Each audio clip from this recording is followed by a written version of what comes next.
Hello, I'm Deborah Sword. Hi, I'm Tyson Bankert.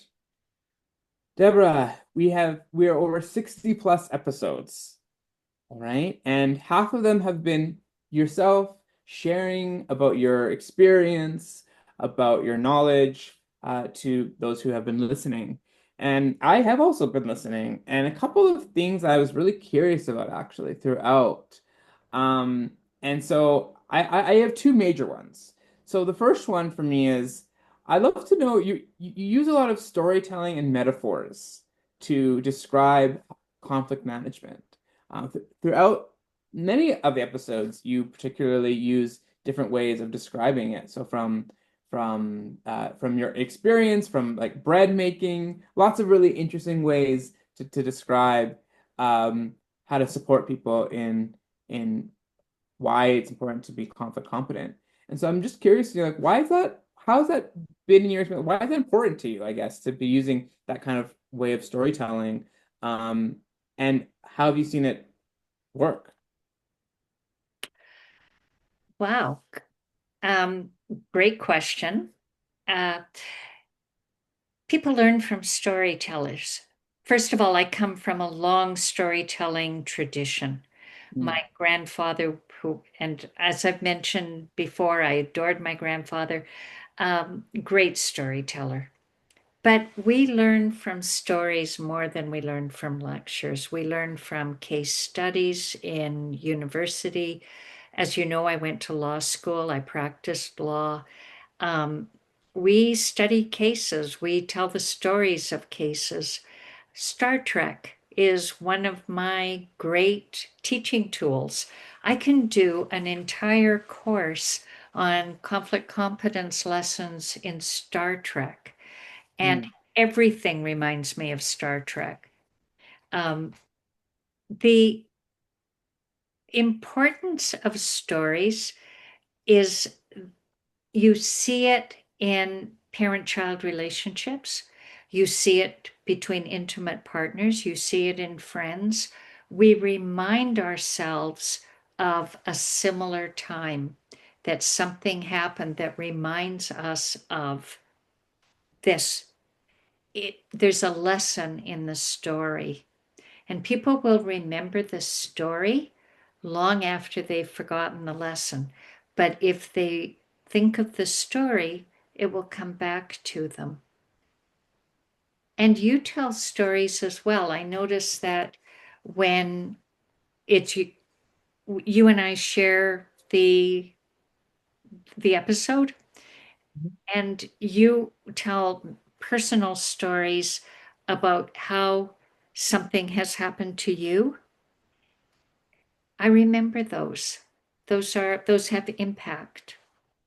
yeah, I definitely think so I think stories have are such a way of really being able to allow for us to learn about each other and learn something about ourselves without it always being super threatening. Like we're judging them or we're instructing someone to do something. I think stories really allow for to bridge empathy and to bridge understanding in ways that other forms of providing influence don't.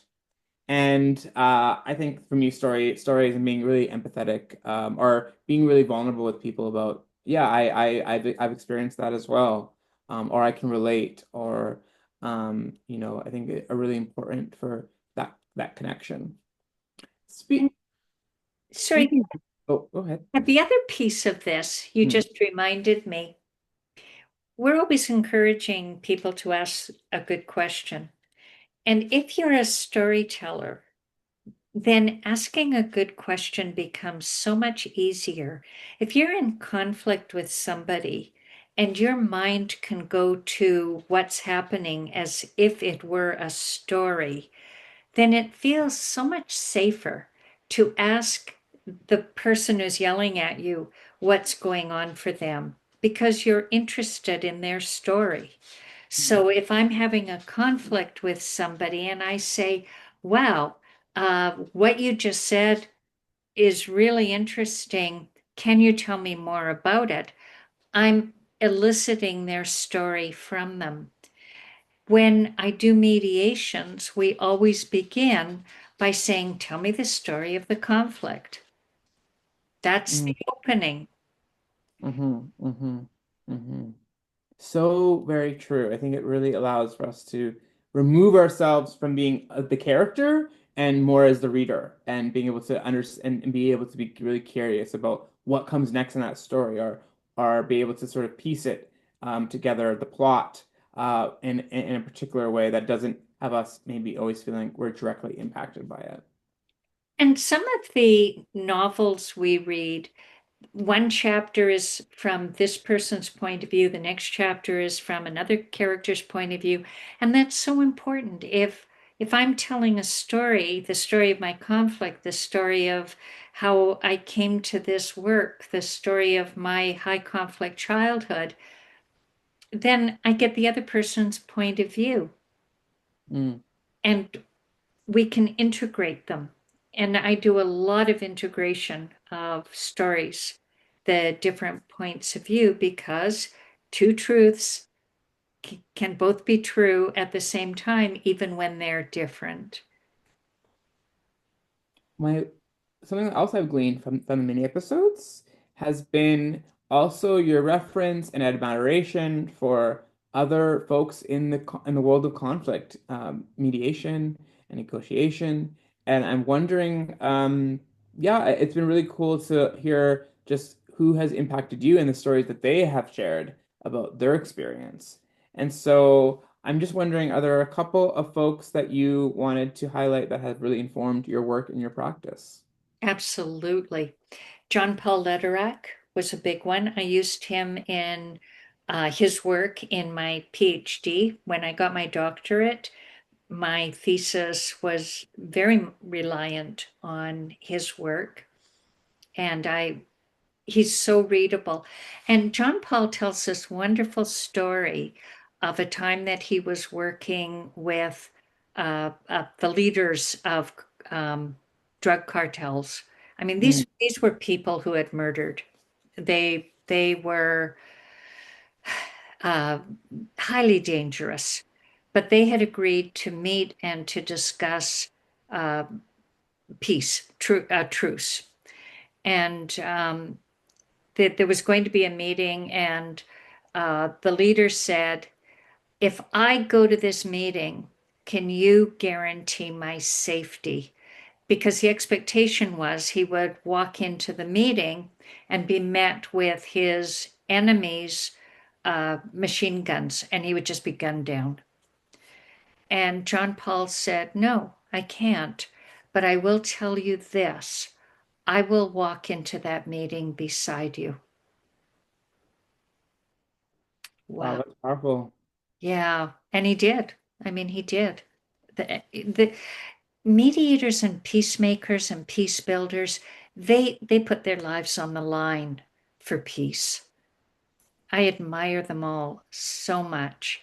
And my dissertation supervisor, Dr. Kathy Bickmore at the University of Toronto, her work on building democracy in uh, impoverished nations is really inspirational to me. Mm. Well, thank you so much for sharing all of that. I've been uh, listening every week, and it's always been really delightful to hear a bit more about your practice and who you are, and also about all of the great wisdom that you share in those mini episodes. So, thank you. So let's summarize this. The conflict competence, the storytelling piece of conflict is a way for you in your conflict to get the story from the other person. They tell their story, you tell your story, and what would the integration look like? And maybe even invite the person to show how the two stories can interlock, how they can dovetail, so that you each get a fuller understanding of what your conflict is and how it came to be that way and why it looks that way from your different points of view. And the other is find a peacemaker, a peace builder, a mediator, someone you admire who inspires you, and read their blog posts, read their books. There's a lot of conflict competencies to be gleaned from that. Tyson, thank you for listening. Thank you for asking good questions and for making me think about what it is I say. And my challenge to you is for you to do an episode Hmm. by yourself. Maybe I will. I think it's a good I look idea. forward to listening to yours. All Thank you. right, everyone. Thank you. Feel free to like, comment, and subscribe, and we will see you next week. Thank you.